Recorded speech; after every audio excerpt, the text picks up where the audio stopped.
Simulan po natin sa panalangin.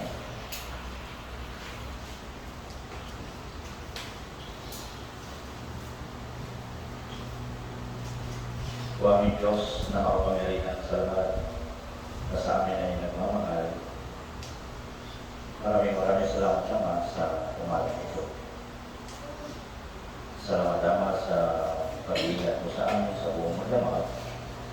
At ngayon po ay gising, malakas, kaya nga narito kami Panginoon upang ulit sa panin ang iyong pangalan. Bagamat hindi po kami Panginoon karapat-dapat na sumamba sa iyo dahil dati kami nagsarabing makasalanan. Ngunit dahil po sa iyong pag-ibig sa amin,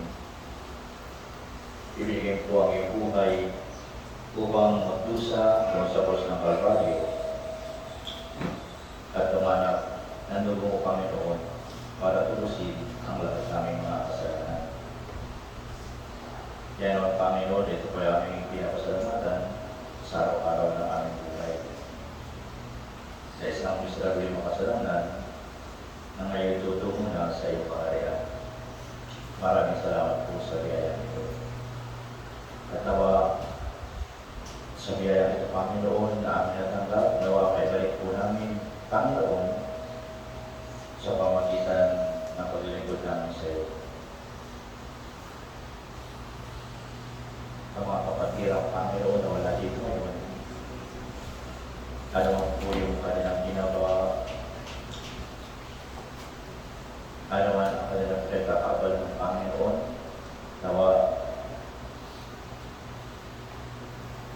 tulungan po sila, palalabanan na merong gawain tulad nito na napakahalaga para sa iyo. Sa mga dumaranas na mga pag-uusig, kahirapan sa buhay, problema sa anong mga bagay Panginoon, aming dalangin na kayo ito Panginoon sana ang umaliw sa kanilang Panginoon. Pagaling mo po ang mga lahat na yung makaramdaman ng Panginoon, kapatiran, upang sa ito po natatang Panginoon, makasama namin sila sa pagtulipod sa iyo at sa pagkikinig na iyong salita.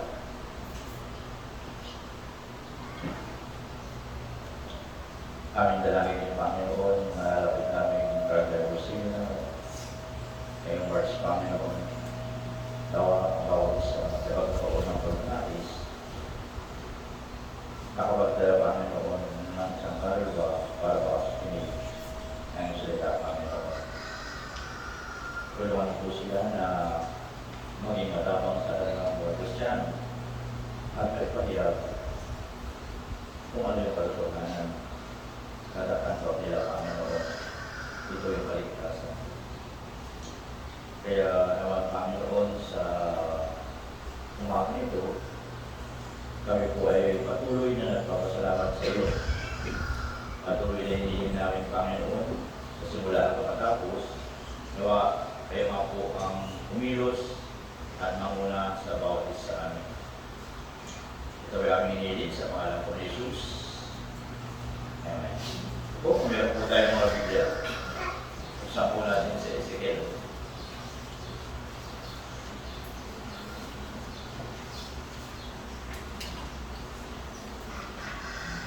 Ezekiel chapter 22.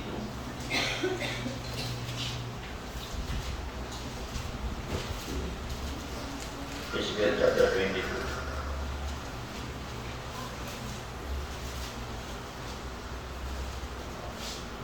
Verse 30 hanggang 31. Ezekiel chapter 22, 30 hanggang 31. Babasahin ko po.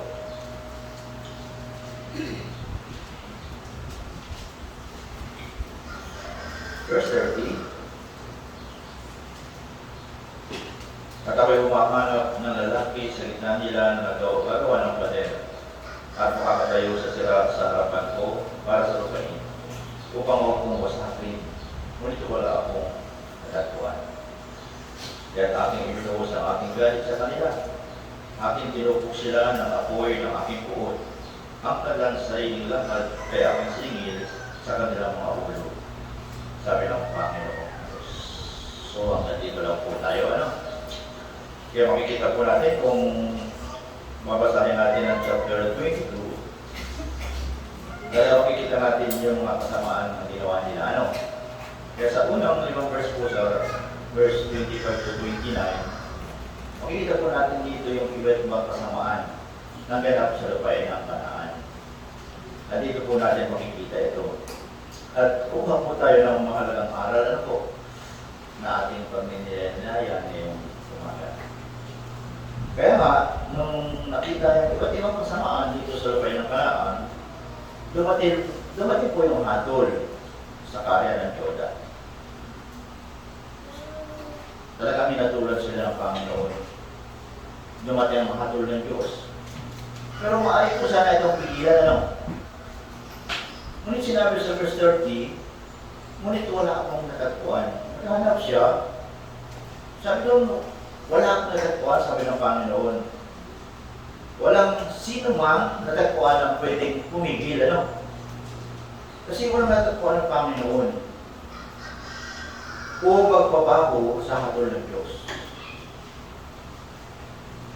Ibig sabihin po nito, walang sino man makakapigil sa hatol ng Diyos. Kaya nga tinanggap ng Joda ang hatol ng Diyos. Kaya makikita natin na sinasabi ito sa verse 13 ng Ezekiel. Sabi din ako yung mahanap ng lalaki sa gitna nila na gagawa ng pader at makatayo sa sarapang ko para sa lupain. Upang huwag kong wasakin, sabi doon. Ngunit wala akong natagpuan. Upang huwag kong wasakin, sabi ng Panginoon. Umahanap siya na makakapigil sa kanya, pero wala siyang natagpuan. Kaya yung hatol ng Diyos ay darating sa lahat ng mga tao na hindi ligtas. Pinapakita sa atin ang aral na ito na darating sa lahat ng tao na hindi ligtas yung hatol ng Diyos. Pero makikita natin sa talata, naghahanap ang Diyos ng isang tao. Tama? Para ano? Para tumayo, pigilin ang hatol na ito. Pero wala siya natagpuan. Pero sa panahon natin ngayon, sino yung mga taong ito na hinahanap ng Diyos? Para mapagilan yung hatol na rapat sa mga hindi ligtas. Sino yung mga taong ito? Kayo po yun. Tayo po yung mga taong ito na hinahanap ng Diyos. Tayo po ang mga tao na pwedeng tumayo. Kaya sa pamamagitan ng buong pusong pangaral ng Ebanghelyo, tayo po yung mga taong pipigil sa hatol ng Diyos. Naunawaan po natin? Kayo ang pipigil sa hatol ng Diyos. Para ano? Para hindi mapunta sa impyerno ang mga taong hindi nakakaunawa o hindi ligtas. Pigilan na sila mapunta sa walang hanggang pagkapuksa, di ba? Dapat ganun po iniisip natin. Kaya pag-isipan po natin ngayon kung ano ang kahalagahan ng isang tao. Ano ba ang kahalagahan ng isang tao? Sa katunayan po, ang isang tao ay napakahalaga. Tama? Mahalaga po ba ang isang tao? Alam niyo ba yung salitahan PAP? Di ba? Ano daw? Very important. Ano daw? O, kita mo yan? Tayo po yung mga ligtas na Kristyano ay PAP. Tayo yung napakahalagang mga tao. Bakit? Dahil meron tayong mahalagang tungkulin dito sa mundo. May mahalaga po tayong tungkulin dito sa mundo. Alam po natin ano sa pamilya ng isang tao, si Adan, di ba? Pumasok ang kasalanan sa sanlibutan. Ngunit sa pamamagitan din ng isang tao, sino po yun? Si Jesus Christ, ay dumating ang kaligtasan sa sanlibutan. Kaya makikita natin ito sa Biblia, sa Roma chapter 18, chapter 5. Roma chapter 5. Buksan po natin ating mga Biblia sa Roma. Roma 5, verse 18.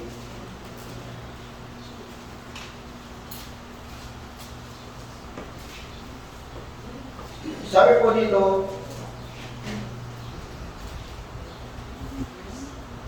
verse 18, chapter 5 ng Roma, kaya't kung paano sa pamamagitan ng isang pagsuway ay dumating ang kahatulan sa lahat ng mga tao, gayon din naman sa pamamagitan ng isang matuwid na gawa ay dumating sa lahat ng mga tao ang pag-aaring ganap at buhay.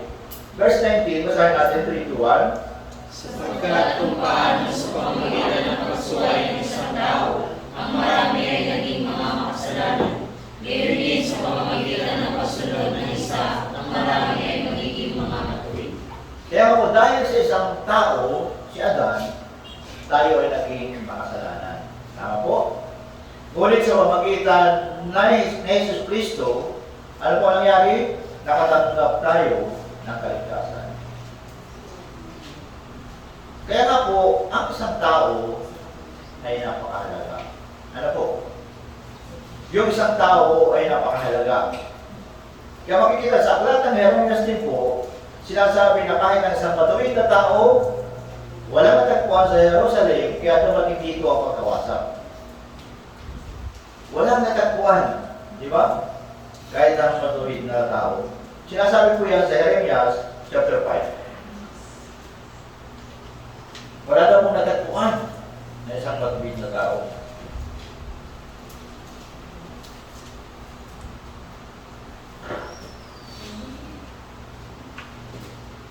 Chapter 5, Jeremias.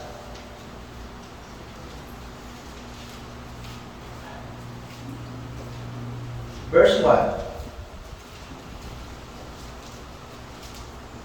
Muli, basahin po natin. Verse 1, 3 to 1. Tumakbo kayong parito sa mga lansangan ng Jerusalem. Tingnan ninyo at pansinin. Alubugin ninyo ang kanyang mga liwasan kung kayo mayroong taong natatagpuan na gumagawa ng katarungan, naghahanap ng katotohanan upang patawarin ko siya. Kaya sinasabi ko, kung mayroong kayong taong matatagpuan, sabi po dito, na gumagawa ng katarungan at naghahanap ng katotohanan para daw upang patawarin ko siya. Ngunit dahil hindi nakatagpuan Diyos, na kahit na isang tao, kaya napilitan siyang hatulan ang Jerusalem. Kaya nga po yung Diyos ay patuloy na naghahanap ng isang tao. Ang isang tao ay maaaring makapagpabago sa puso ng Diyos. Alam niyo po ba yun? Yung isang tao, maaaring makapagbago sa puso ng Diyos. Ang isang tao ay maaaring magdulot ng impluensya. Ang isang tao ay maaaring magdala ng mabuting impluensya. Ano po? Kaya nga po, dapat tayo maging isang taong hinahanap ng Diyos. Tingnan po natin yung mga halimbawa dito sa Biblia. Yung isang tao dito sa Biblia. Kung kilala nyo si Eliseo, ano po? Kilala nyo ba si Eliseo? O may kapitbahay kayong Eliseo? Si Eliseo po ay isang tao na hinahanap ng Diyos. Ano? Doon po sa pagkawasak ng Northern Judah. Siya tinawag ng karwahe at mga kabayo ng Israel. Tinawag po siya. Tingnan natin, ikalawang hari. Ikalawang hari. Chapter 13. Ikalawang hari, chapter 13.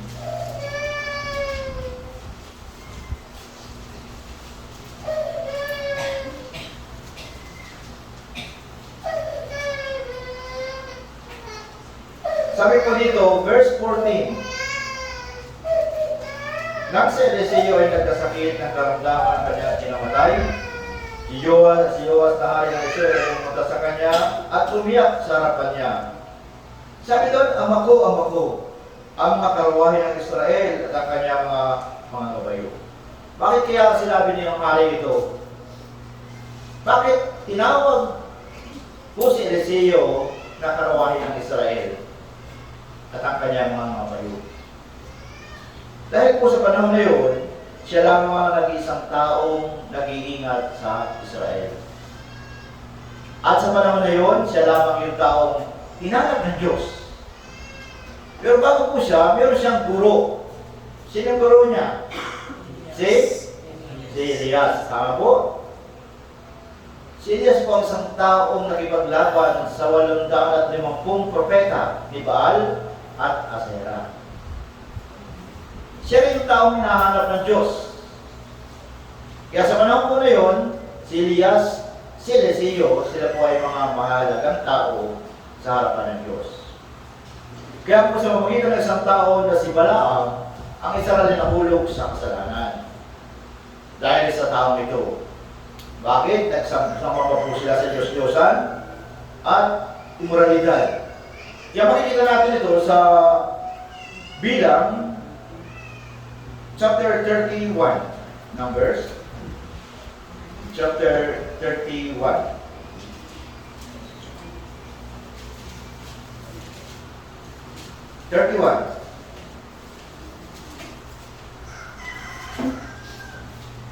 Verse 16. Verse 16, basahin po natin, 3 to 1. Ang mga babae nito dahil sa payo ni Balaam Ang naging kahigan upang ang mga anak ng Israel ay magtaksil sa Panginoon sa nangyari sa Tiro, kaya't nagkasalos sa kapulungan ng Panginoon.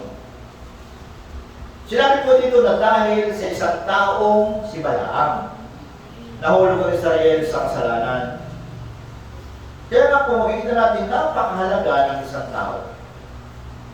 Sa panahon po naman ng mga hukom, ang Israel ay naligtas, di ba? Sa pamagitan ng isang hukom. Bakit? Ginamit ng Diyos ang hukom para iligtas sila. Sa panahon na lumagdipan, ang salita ng Diyos ay ipinapahayag. Sa pamagitan din ng isang propeta, di ba? At sa pamagitan ng isang tagabantay, maaaring maligtas ang mga tao mula sa kanilang mga kaaway. Pero maaari din silang mamatay sa tabak ng kaaway. Tama po? Maaari din silang mamatay sa tabak ng kaaway. Kaya balik tayo, Ezekiel chapter 33.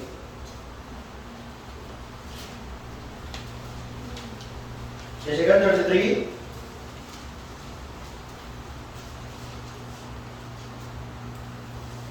Sabi po dito, verse 2. Babasahin ko po hanggang verse 4. 33 verse 2. Anak ng tao, magsalita ka sa iyong mga kababayan at sabihin mo sa kanila, kapag aking dinala ang tabak sa lupain, at ang taong bayan ng lupain ay kumuha ng isang lalaki sa gitna nila bilang bantay nila, at kung makita ng bantay na dumarating ang tabak sa lupain ng kanyang hipan ang trompeta at bigyan ng bawala ang taong bayan. Verse 4. 3 to 1. Sino makakarinig ng tunog ng trompeta at hindi pinansin ang bawala at ang tabak ay dumating at makain siya, ang kanyang dugo ay mapasa sa kanyang sariling ulo. Tama po ba? Ang dugo ay mapapasa sa kanyang sariling ulo. Kaya nga may isang lalaki sa gitna nila bilang kanilang bantay. At sinasabi sa verse 3, at kung makita ng bantay na dumarating ang tabak sa lupain at kanyang hipa ng tropeta at bigyan ng babala ang taong bayan. Yan po yung trabaho ng bantay. Siya po yung nagbibigay babala. Kaya nga, yung bantay, ginagawa po niya yung kanyang tungkulin. Pero sinasabi po sa verse 4, sino mang makarinig ng tunog ng tropeta at hindi pinansin ang babala, hindi pinansin, at ang tabak ay dumating at mapatay siya, ang kanyang dugo ay mapapasa sa kanyang sarili. Kaya kung siya ay mamatay, hindi na po ito responsibilidad ng bantay. Kasi hindi siya nakinig. Ano po? Kaya sa 33 verse 6, sinasabi po dito, kung kung makita ng bantay na dumarating ang tabak at hindi humihip ng tropeta, at ang taong bayan ay hindi nabigyan ng babala, at ang tabak ay dumating at pinatay ang sinuman sa kanila, ang taong yun ay kinuha sa kanyang kasamaan, ngunit ang kanyang dugo ay sisingilin ko sa kamay ng bantay. Naunawan po natin yung verse. Ano po? Ano po ang ginawa niya? Pinabayaan niya ang kanyang tungkulin. Ano? Pinapabayaan niya ang tungkulin. Kaya nga, hindi nabigyan ng babala yung mga tao. Ang mga taong bayan na hindi mabigyan ng babala, sabi doon, at ang tabak ay dumating. At pinatay at sinuma sa kanila. Ang taong yun ay kinuha sa kanyang kasamaan. Ngunit ang kanyang dugo ay sisingilin ko sa kamay na bantay. Kaya responsibilidad po ito ng isang bantay. Ganon yun po sa atin. Ano? Bilang mga taong ligtas, responsibilidad din po natin napahayagan ng Ebanghelyo yung mga hindi ligtas. At kung sila ay mamatay at hindi natin napahayagan, yung dugo niya ay sisigilin sila. Kaya napakahalaga po ng isang Kristiyano. Kaya sinasabi kahit ikaw, anak ng tao, sabi doon, inilagay kitang bantay sa bahayan ng Israel. Kaya tuwing marinig mo ang salita mula sa aking bibig, bigyan mo sila ng babala mula sa akin. Kaya din po yung payo sa ating mga ligtas. Tayo mga ligtas, tayo mga bantay ng mga hindi ligtas. Diba? Kaya tuwing naririnig ng mga hindi ligtas yung Ebanghelyo, sila ay maagaw sa kamatayan patungo sa impyerno. Pero kung hindi sila nakakarinig, mamamatay sila na ang dugo nila ay sisigilin sa atin. Kaya makita natin dito na ang Diyos, si Ezekiel bilang bantay sa Israel, tinilgay po siya. At siya ay tumanggap ng salita mula sa Diyos. Kaya kailangan niya ipangaral ang salita ng Diyos. Saan? Doon sa Israel.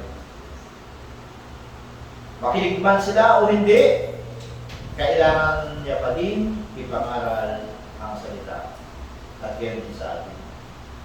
Makinig man sila o hindi, kailangan natin yung responsibilidad natin na ipangaral sa kanila. Tama ba? Huwag tayong manahimik. Kasi ito'y kasalanan, sabi ng Biblia. Di ba? Bakit? Tayo ay tagabantay din. Kaya tinilagaan ng Diyos. Binigyan po niya sa atin ng Diyos yung tunay na Ebanghelyo. At ito po ay natanggap natin. At alam po natin yung tunay na Ebanghelyo. So, tinulad natin mga ligtas, alam na natin yung tunay na Ebanghelyo.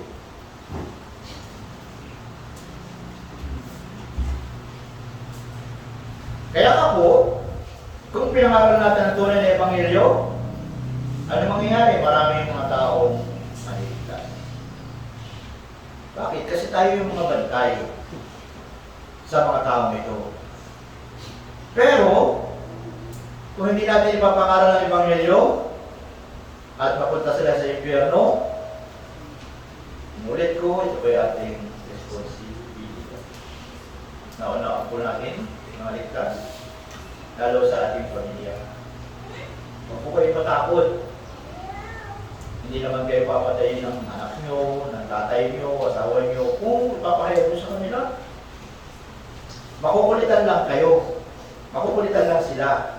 Pero hindi naman kayo kukulitan ng ulo. Di ba? Sa kakulitan ninyo, maliligtas sila. Ano po? Naranasan niyo ba? Makulit na kayo sa inyong pamilya? Di ba? Kung minsan, nainis na kayo, di ba? Hindi makinig, tiris ulo. Pero, hindi yung dahilan para tigilan natin. Ano? Hindi yung inutos ng Diyos na nintuan natin. Ang inutos ng Diyos, kulitin ng kulitin. Ano? Hanggang sa makulit sila at sumama na sila sa pakikinig ng salita ng Diyos. Kaya po sa darating na Bible Seminar, ano po, inuulit ko, meron tayong Grand Bible Seminar. Kailangan po nating hihipan ng ating turutot na lang para alam nyo, may trompeta. Hihipan natin yung ating trompeta. Sa pamamagitan nun, bibigyan natin sila ng babala, gaya ng tagabantay. Diba? Isipin po natin na ito na yung huling Grand Five o similar natin. Isipin po natin yun. Huwag natin isipin na mayroong pang susunod. Ano po? Isipin natin na pagkatapos ng Grand Five o similar na ito, babalik na ang Panginoon. Posible ba ito mangyari? Posible po mangyari. Kahit ngayon, na hindi natin alam. Pero bakit hindi pa dumarating ang Panginoon? Kasi marami pang mga taong nililigtas, higit sa lahat yung pamilya natin. Diba? Hindi natin alam yung eksaktong oras. Pero posible po ito na mangyari. Isipin natin, yung mga hindi maliligtas ay tatanggap ng tabak ng paghuhukom mula sa Diyos. Yung tabak ng Diyos ay dumarating sa mga tao ngayon, di ba? Dapat tayo, yung isang tao na nakatayo at humaharang sa paghuhukom na darating sa kanila. Tayo yung dapat nakaharang sa kanila. Di ba? Sino may makakapaglayo sa kanila mula sa tabak? Sino yung tabak na paghuhukom ng Diyos? Sino may makakapaglayo sa kanila? Sino? Sino po? Hello? Sino? Sino makapaglalayo sa kanila? Ako! Tama po ba? Hindi sila, kundi ikaw mismo.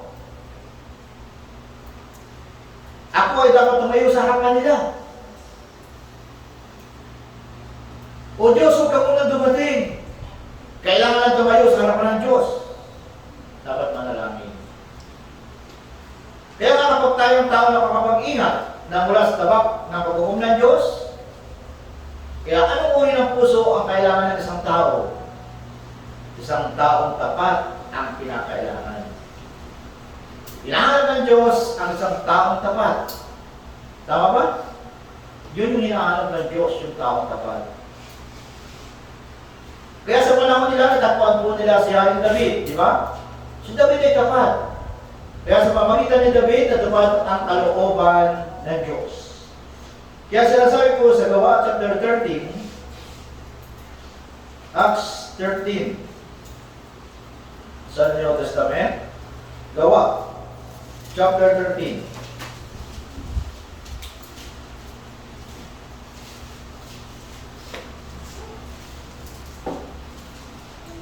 Verse 22.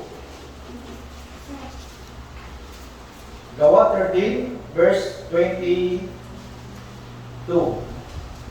Basahin natin, 22, 3 to 1. Nang siya ay siya, si David ay ginawang hari nila. Sa kanyang pagtoo ay sinabi niya tungkol sa kanya. Natakpan ko si David na anak ni Jesse, isang lalaking kinalulugan ng aking puso, nagagawa ng buong kalooban ko. Sinabi po, natagpuan ko si David na anak ni Jesse. Ibig sabihin, hinahanap ng Diyos ang taong tapat. At dito, natagpuan po niya si David. Si David, isang lalaking kinalulugdan ng aking puso, sabi ng Panginoon. Nagagawa ng buong kalooban ko. Ibig sabihin, siya po talaga ay isang taong tapat. Tama? Sige, awit 101. Awit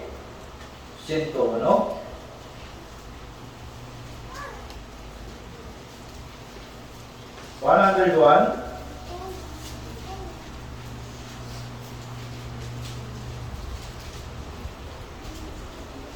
Awit 101.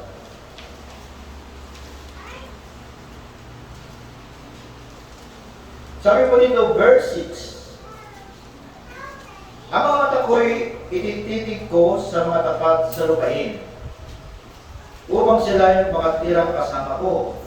Siya na lumalakad sa sakdal na daan, ay maglilingkod sa akin. Ano sabi? Ang mga mata ko'y itititig ko sa mga tapat. sabi po doon, tapat sa lupain. Upang sila'y makatirang kasama ko. Kaya po hinahanap ng Diyos ang taong tapat. Ano? Sila yung ginagamit ng Diyos. Para ano? Para sa katuparan ang kanyang kalooban. Matapos ako maligtas, gaano ba ako katapat sa aking buhay Kristyano? Sa sarili natin, di ba? Gaano ba tayo katapat? Matapos natin maligtas. Kaya kailangan natin maging tapat. Ano po? Bakit? Dahil ginagamit ng Diyos ang tao tapat.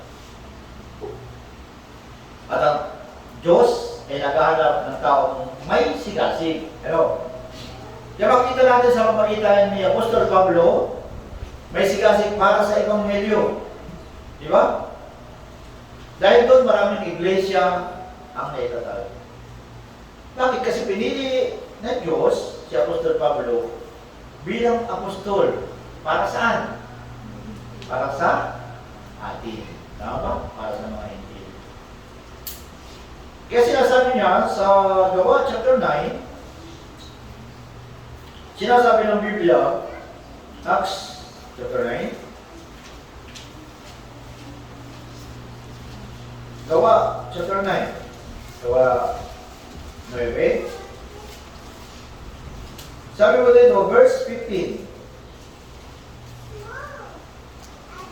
Ano po sabi? Verse 15, 3 to 1. Ngunit sinabi sa kanya ng Panginoon, pumunta ka sa paradisang kasangkapang pinili ko upang malayin na ang pangalan sa harapan ng mga hindi at ng mga hari at ng mga anak ng Israel. Pumunta ka sapagkat isang kasangkapang pinili ko, sabi ng Panginoon. Kaya nga tinawag siyang apostol para sa mga hindi. Pero meron talaga siyang tunay na sigasig para sa Ebanghelyo. Kaya nga wala na siyang pakialam para sa kanyang sariling buhay. Para lang sa Ebanghelyo. Kaya sa Gawa chapter 20, makikita natin doon. Gawa 20 verse 23.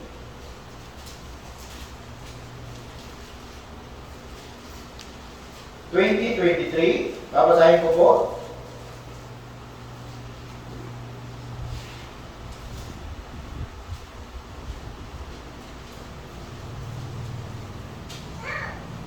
Sabi po nito, maliban na ang Espiritu Santo ay nagpatutuo sa akin sa bawat lungsod na sinasabing ang matanikala at ang kabigatian ay naghihintay sa akin. Sabi dito, verse 24, 3 to 1, ngunit hindi ko itutuloy ang aking buhay na mahalaga sa aking sarili upang maganap ko lamang ang aking katungkulan at ang misteriyong tinanggap ko sa Panginoong Jesus na nagpapatutuo sa pagkakamitan ng biyaya ng Diyos. Kaya si Apostol Pablo, makita natin dito, alam na niya ang mangyayari sa kanya kapag pumunta sa Jerusalem. Maaari siyang mamatay doon, pero wala na siyang pakialam sa kanyang buhay. Bakit? Kasi nakatuon na lamang siya sa Ebanghelyo. Kaya malalaman na talaga natin na meron talaga siyang sigasig para sa Ebanghelyo. Diba? At ang Diyos, gagamitin niya po talaga ang taong may sigasig para sa Ebanghelyo. Ganun din sa panahon natin ngayon. Katulad ni Apostol Pablo, dapat kailangan din ng Panginoon. Tayo po yun, tayo maligtas. Tayo yun sa ating church, di ba? Dito sa ating church, kailangan po mas marami pa na katulad ni Apostol Pablo na ipinapangaral yung Ebanghelyo. Makikita natin din sa pamagitan ng isang taong si babae, si Lydia. Ilan niyo ba si Lydia? Ipinanganak ang iglesia sa Filipos sa pamagitan niya. Ganyan sa pamagitan ng isang taong naligtas dito sa Pilipinas. Tama ba? Ay nagkaroon ng iglesia dito sa Pilipinas. Tama po? Sa pamagitan din ng isang taong naligtas dito sa Sipukot, nagkaroon ng iglesia dito sa Sipukot. Di ba? Maraming mga iglesia na isang tao ang nangangaral para magkaroon ng iglesia sa kanilang lugar. Saragay, tama po. Nagkawayan, may isang tao na nangaral doon para magkaroon ng church. Kaya sa pamagitan ng aking kaligtasan, aking pamilya ay nagkaroon ng kaligtasan. Tama ba? Nagkaroon ng kaligtasan yung bawat pamilya natin sa pamagitan ng isa. Diba? Sa inyong lugar. Dito sa barangay natin, di ba? Sa probinsya ninyo, kung meron kayong iba't ibang probinsya, di ba? Na pwede rin ihatirahan ng ibang neryo ang mga pamilya. Saka sa inyong school, sa inyong trabaho. Kaya po tayo isang tao, kaya kailangan tayo magkaroon ng pananais na ma-evangelize ang mga naliligaw na kaluluwa. Kailangan natin maging matapang. Kailangan natin malalim na pagnanais sa ating puso. Tingnan natin sa halimbawa sa Biblia. Si Jacob, di ba? Si Jacob ay taos-pusong nagangad ng pagpapala sa Diyos. Kaya kung tingnan po natin ang buhay ni Jacob, siya po isang tusong tao. Kung titingnan natin, ano? Ang ibig sabihin ng pangalan Jacob ay tusong tao. Marami siyang kakulangan sa kanyang sarili. Pero ignoring siya ng Diyos na magaling sa isang bagay. Bakit siya isang tao na nanais talaga ng pagpapala mula sa Diyos? Kaya nga siya po ay nanalangin na may pagluha sa buong magdamag upang tumanggap ng biyaya. Kaya makikita natin doon, Genesis chapter 32. Anong ginawa niya? Genesis chapter 32.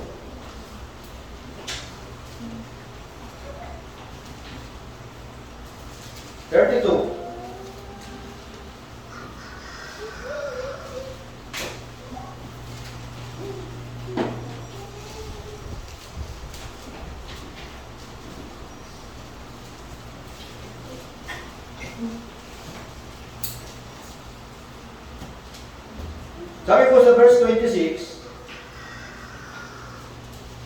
sinabi niya, bitawan mo ako, sapagkat nagbubukang liwayway na. At sinabi niya, hindi kita bibitiwan, malibang ako'y mabasbasan mo. Ano yung sabihin nun? Sabi sa verse 24, tingnan natin. 32, verse 24. Basahin natin, 3 to 1. Naiwan ng isa si Jacob at nakipagpuno sa kanya isang lalaki hanggang sa magpapagdiwayway. Nakipagpuno sa kanya ang isang lalaki. Siya po ay nakipagpuno sa Diyos sa buong magdamag. Kaya paano tayo? Paano tayo makikipagpuno sa Diyos sa buong magdamag? Paano ba tayo makikipagpuno sa buong magdamag sa Panginoon? Kaya kailangan po natin pag-isipan ito, ano? Tingnan natin, tapos na tayo sa Hosea chapter 12. Hosea chapter 12.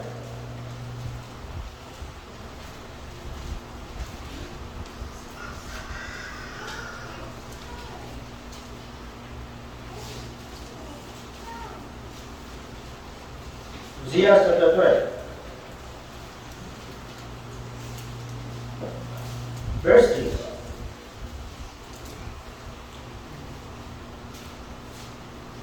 Basahin po natin verse 3. 3 to 1.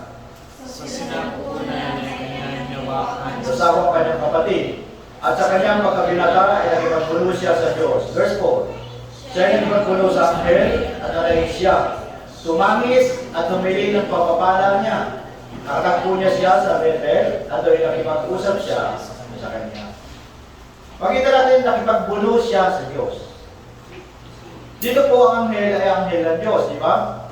Pero siya ay nanaig at nadaig niya po ang Diyos. Paano ba madadaig ng tao ang Diyos? Paano matatay ng isang tao ang Diyos?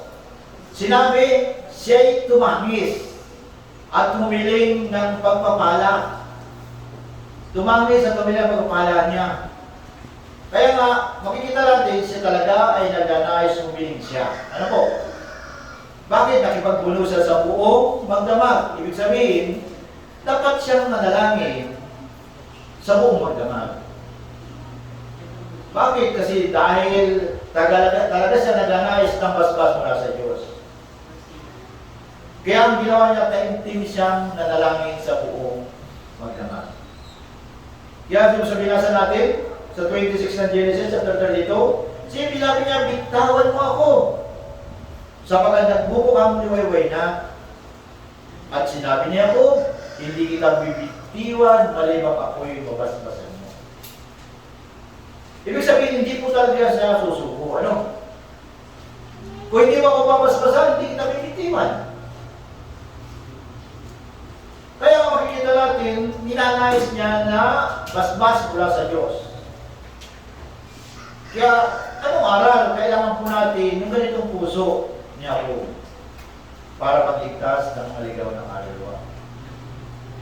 Dapat tayong team na nagnanais manalangin para sa kaligtasan ng mga ligaw na kaluluwa. Higit sa lahat sa ating pamilya. Kailangan nating masidhing pangnanais na nagsasabi, hindi kita bibitawan hanggat hindi mo ililigtas ang taong yun. Hindi ako titigil sa panalangin hanggat hindi mo ililigtas ito. Pero ako Kristyano, madali magsawa. Dahil sa tikas ng ulo, madali magsawa ang mga Kristyano. Dahil panalangin yung taong yun na ninais na maligtas.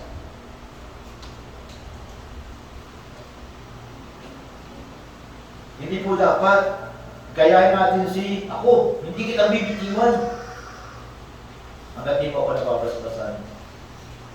Hindi kita bibitawan, hindi ako matigil sa paghinto, hindi ako hinto sa panalangin hanggat hindi mo siya iniligtas.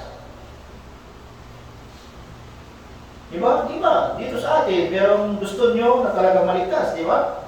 Gusto nyo ma-evangelize siya. Pero ang tanong, gaano mo ka talaga nagnanais na ang taong ibaligtas?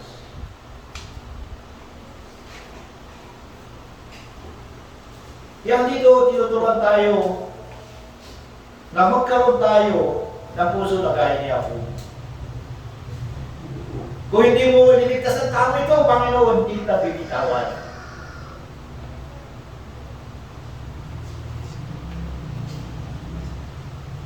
Kaya nga, ang buong magdamag tumatangis. Buong magdamag nananalangin. Kaya binago ng Diyos ang pangalan niya. Hindi ka na Apo, ikaw na ngayon si Israel. Diba? Ibig sabihin Israel, nadaig mo ang Diyos. Nadaig niya ang Diyos dahil sa kanyang taimtim na panalangin. Ganon din tayo. Sinabi ni Diyos, sige. Dahil talagang nanayas ka, nabasbas, babasbasan kita. Kaya dito nakita natin na dahil po niya po ang Diyos. Tumanggap siya ng basbas mula sa Diyos. Kaya nga siya ay naging Israel. Ano? Tayo rin, di ba?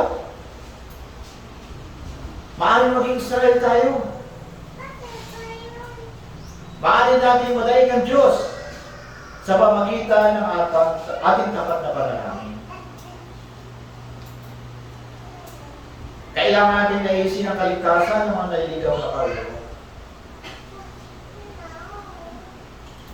Kailangan po natin ito sa ating mga Kristyano. Kaya makita natin ang Diyos ay naghahanap ng isang tao na kanyang gagamitin. Si Isaias, nakita niyo, tinawag ng Diyos, di ba? Tingnan natin, Isaiah chapter 6.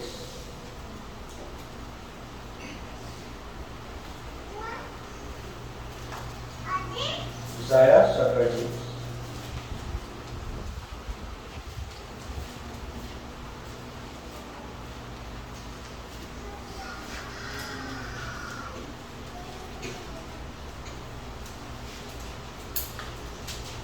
Chapter 6.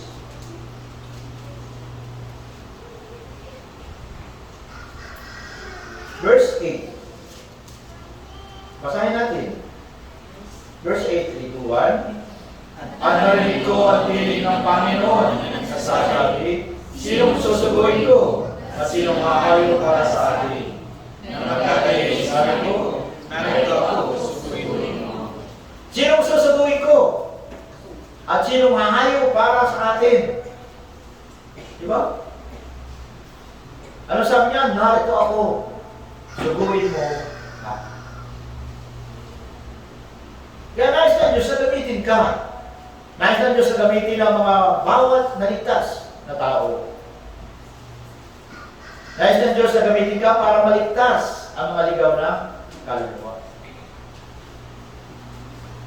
Kung kayo lang sasabihin mo, O Panginoon, busy ba po ako?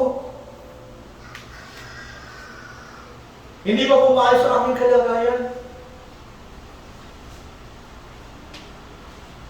Kailangan ko mag-aral, kailangan ko matapos, kailangan ko magtrabaho, Panginoon. Pasensya na. Kaya hindi ko pa po maghagawa. Kayo, anong sasabihin niyo? Busy? Walang panahon? Busy sa lahat ng bagay.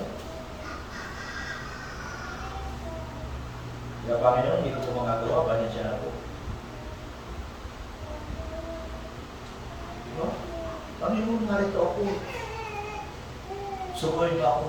Gusto kong gawin ang iyong kalooban. Kusang loob. Diba? Alam po natin, na ang Ebanghelyo aktibong ipinapangaral sa ating iglesia, sa lahat na iglesia ng LWM, di ba? Kaya nga ngayon, napakaraming iglesia ang naitatanda dito sa atin. Pero marami pa rin lugar, di ba? Na hindi inaabot ng Ebanghelyo. Marami pang lugar. Dito lang sa Sipukot lamang. Napakalaki nito, pero ilang pa lang yung naabot. Marami pang hindi naabot na Ebanghelyo. At kailangan ng tulong nyo. Ano? Para maabot ito. Kaya tanong, sino hangayo?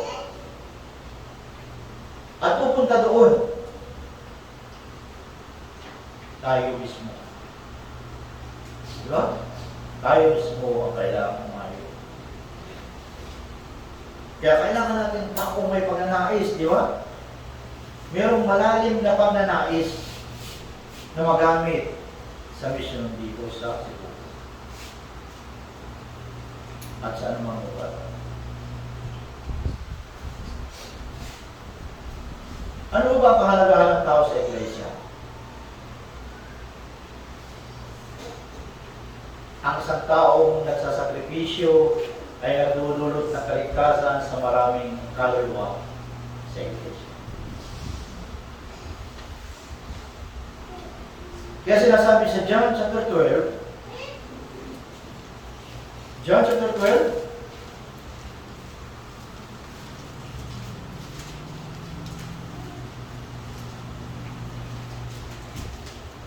sabi po dito, verse 24, John chapter 12, verse 24, basahin natin, 3, 2, 1. At ang sinasabi ko sa inyo, maliban na buti at trigo ay mahulog sa lupa at mamatay, ito ay mananatili ng isa. Ngunit kung ito ay mamatay, ay nagbubuhay. Ngunit kung ito ay mamatay, ay magbubunga na, nagbubunga na marami. Kaya may isang trigo, di ba? Sino ito trigo ito? Una, ito si Jesus Christ. Siya po ay nagsakripisyo. Ano? Siya ay namatay doon sa krus. Kaya sa pamamagitan ng kanyang sakripisyo, maraming tao na ang naligtas. Ano po? Ngayon, sino na ang isang trigo?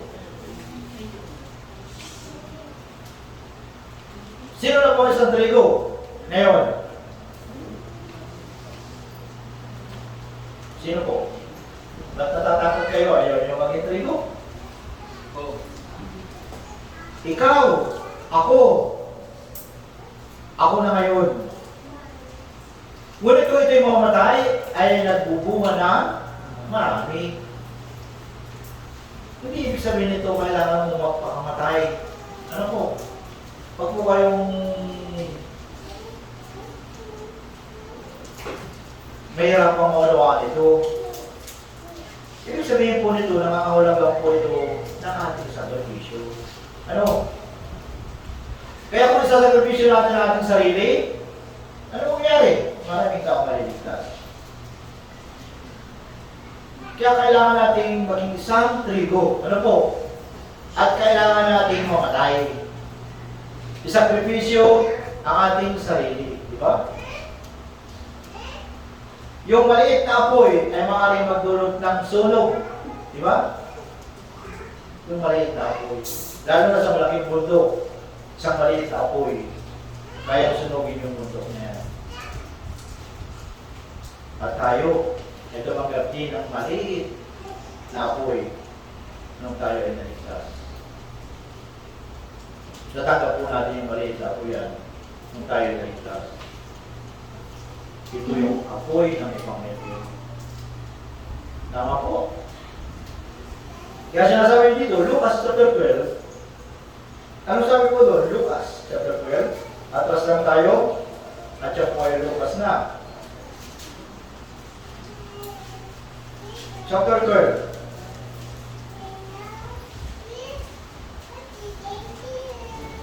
Ano po sabi? Verse 49.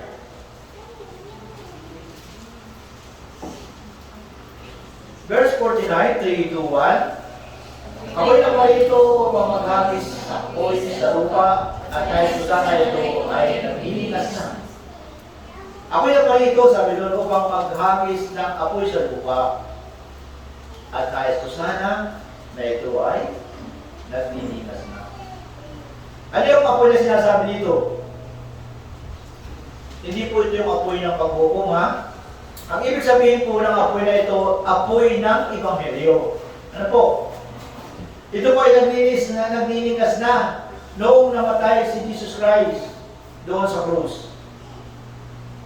Kaya po sa pamagitan ng kanyang sakripisyo doon sa krus, na isa katuparan po yung Ebanghelyo. At yung apoy na ito naglilinis na sa kanyang mga alagad, di ba? Naglilinis ito sa kanyang mga alagad. Kaya yung katangian ng apoy ay kumakalat. Kaya nga tayo rin tumanggap ng apoy na ito. Yung apoy ng Ebanghelyo ay nagniningas na sa ating puso noong tayo ay naligtas. Nagniningas ba o may ice na? May ice na. Kaya nga tayo mga ligtas, di ba? Yung puso natin ay nagninigas. Yung puso natin nagninigas dahil sa apoy na Ebanghelyo. Tama ba? Kaya ang dapat gawin, ipangaral natin ang Ebanghelyo sa mga naliligaw na kaluluwa. Kailan pa natin gagawin? No? Pag dumating na Panginoon, tapos na. Diba? Balik na lang tayo nang wala pa kayong pastor. Diba? Nagniningas na apoy.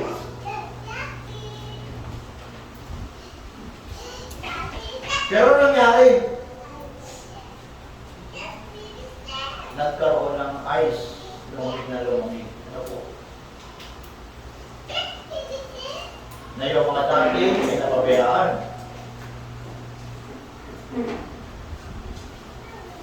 Ano nangyari? Ano po?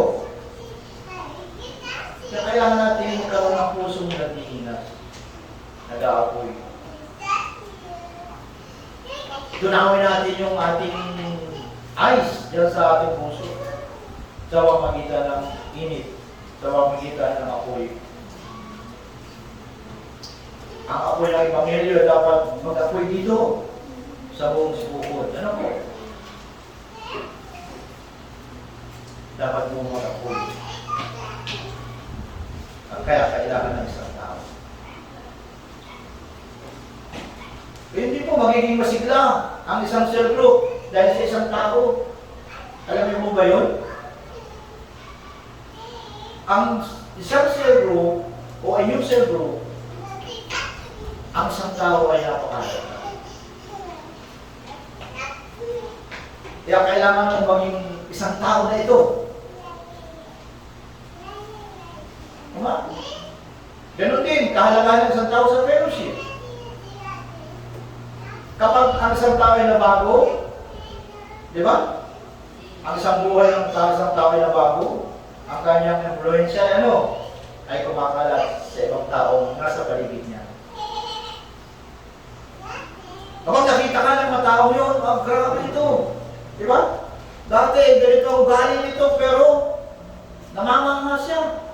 Yung mga nakapaligid sa kanya. Di ba, halimbawa, yung sa Biblia, di ba, yung pananampalataya ng mga taga Thessalonica. Ito ay kumalat sa bawat lugar. Kung binabasa natin ang aklat ng Thessalonica. Tingnan natin, unang Thessalonica, chapter 1. Bago dumating natin Mateo, Thessalonica na po yan. Pagkatapos ng Colosas. Kaya lagi natin tatandaan para mabilis ang buklat ay yung kasunod at yung huli. Para lagi tayong panalo sa games. Kaya dapat sa ulo natin yan. Huwag na tayong tumingin dito. Ano ba ito? Kaya purahin natin yan. Ano ba ito? Dito kayo mahihirapan. Tingnan lang ninyo, manipis, makapal, o sa kawikaan, gitna. Verse 8. Basahin natin. 1 Thessalonica chapter 1, verse 8, 3 to 1. Sapagkat mula sa inyo'y meron ako sa salita ng Panginoon. Hindi lang sa Macedonia, kundi sa lahat ng tao ay nababalita ang inyong pananampalataya sa Diyos. Kaya kami na kailangan ng usapan ng anuman. Si Apostol Pablo po talagang pinuri niya yung mga banal doon sa Thessalonica. Dahil talagang namuhay sila ng maayos sa kanilang buhay Kristiyano. Kahit hindi pa sila matagal naligtas, nabuhay sila sa mabuting buhay Kristiyano. Kaya nga sila ay naging mabuting halimbawa sa ibang church. At kung magkakaroon, di ba? Kung tayo ay naging isang halimbawa, kakalat din, ganda naman. Paano pala tayo ng sibuko? Kakalat din yan. Magiging mabuting halimbawa din ang Sibuko Church. Tama po? Bakit? Kasi namuhay tayo ng mabuting buhay Kristiyano. At may influensya natin yung iba't ibang church. Kaya kung mabubuhay tayo ng mabuting buhay Kristiyano, ma-influensya mo din ang ibang mga Kristiyano. Tama o mali? Gagaya din sa iyo. Magkakaroon din sila ng puso na tularan ang iyong pananampalataya. Kaya ang isang tao sa inyong prayer group ay napakahalaga. Fellowship, napakahalaga ng isang tao. Diba? Sa umagitan ng isang tao, maraming tao ang maaaring ma-influensyahan at makilos ang kanilang puso. Siyempre, maaaring din tayo magdulot ng lungkot at paghihina ng loob sa fellowship. Ano po? Bakit? Bakit magkakaroon tayo ng lungkot at paghihina? Ibig sabihin ng patutuo po natin sa fellowship ay napakahalaga. Number 1 po yan. Yung mga patutuo natin sa fellowship po ay napakahalaga. Bakit? Dahil nakakapagto po ito sa ibang mga kapatiran. Kaya sa pamagitan ng iyong patutuo, maaari sila magkaroon ng pusong nagpapasalamat. Kung yung ibang kapatid, maaari yung puso nila may depressed. So, nalilinig nila.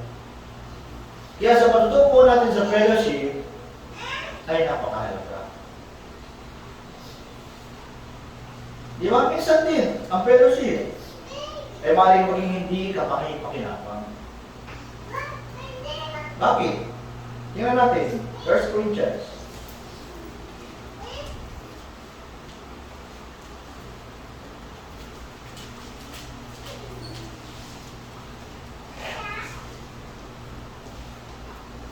Sabi po dito, chapter 11. Chapter 11 po.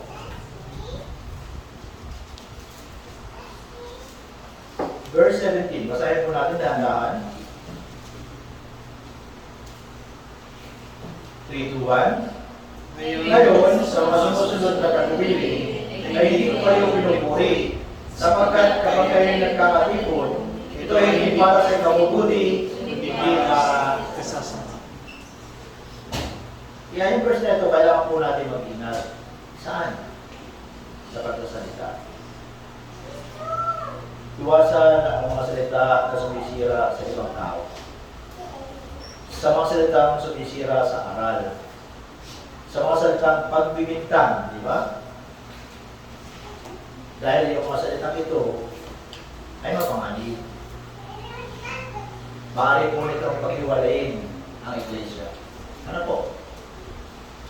Kaya kapag nangyari po ito, magdudulot ito ng napakalaking problema.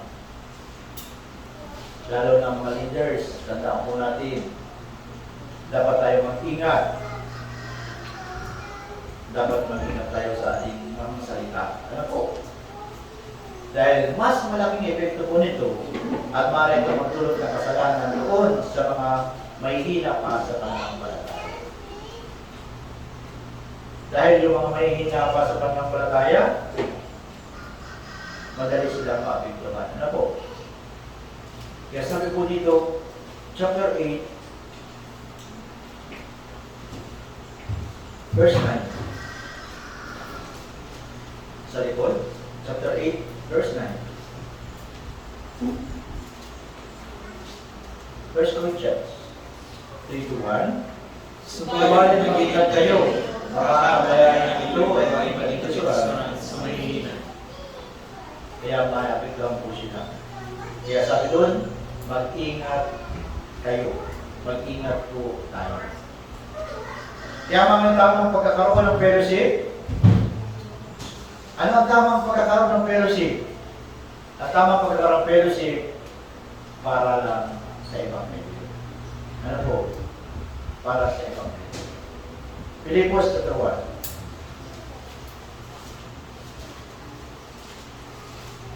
Chapter 1.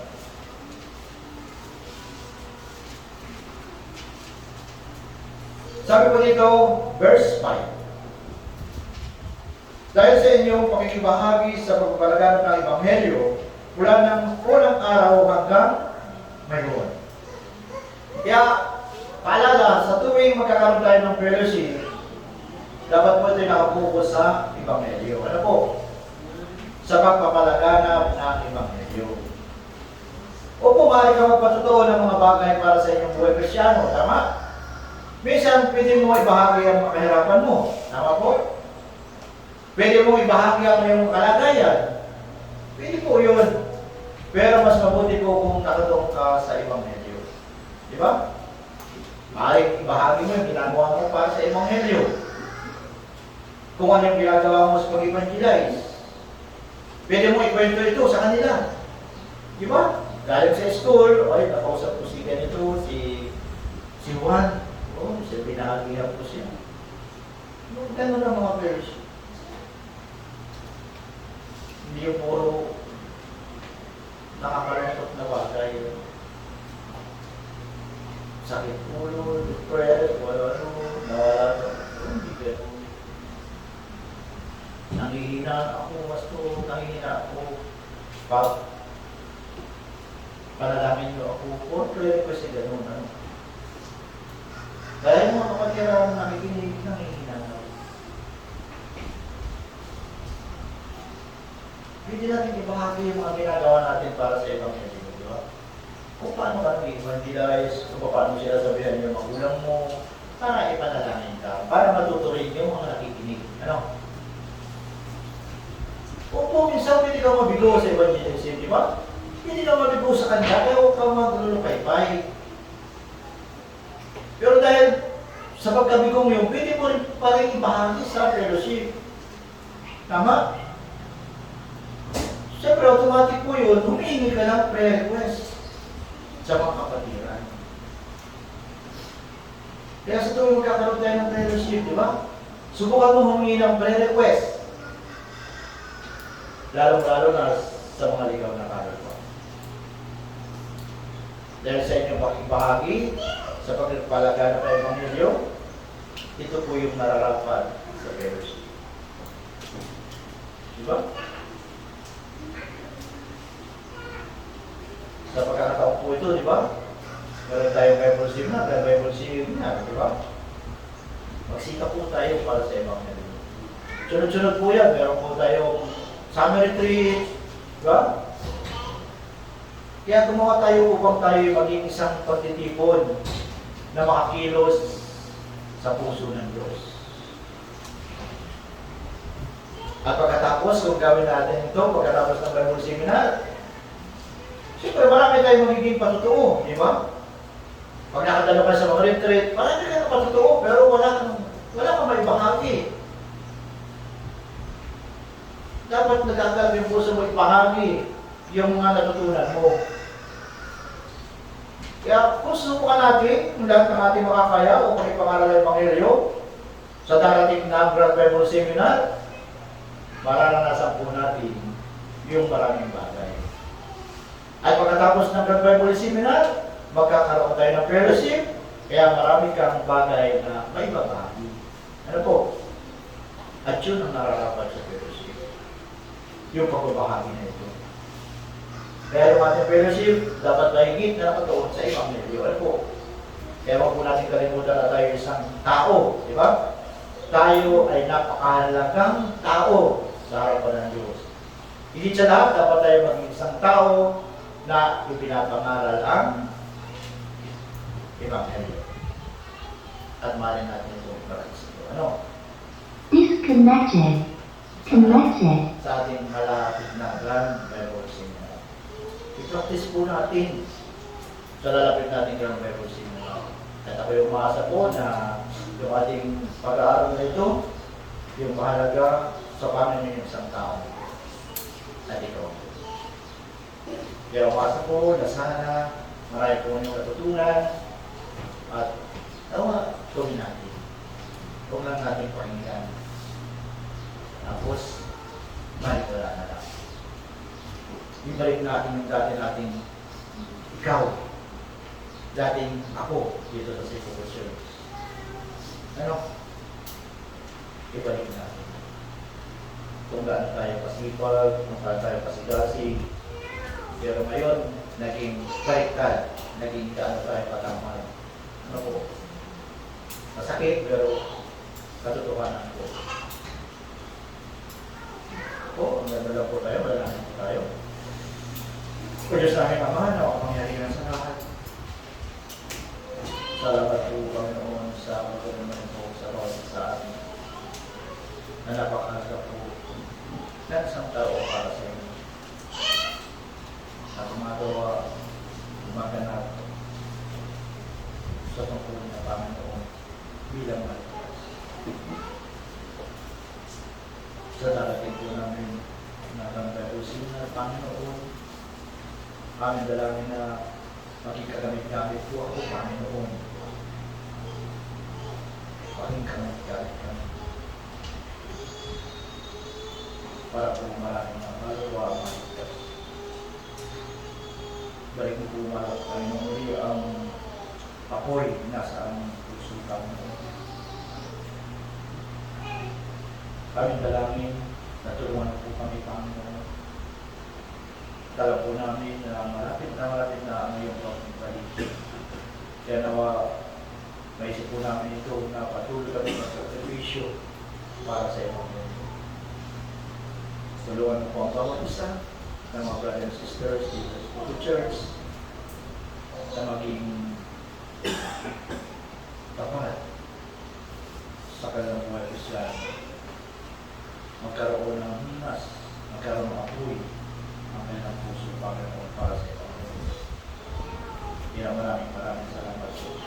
sa aming pong nahuling oras para sa gawain ng Panginoon sa mga ito.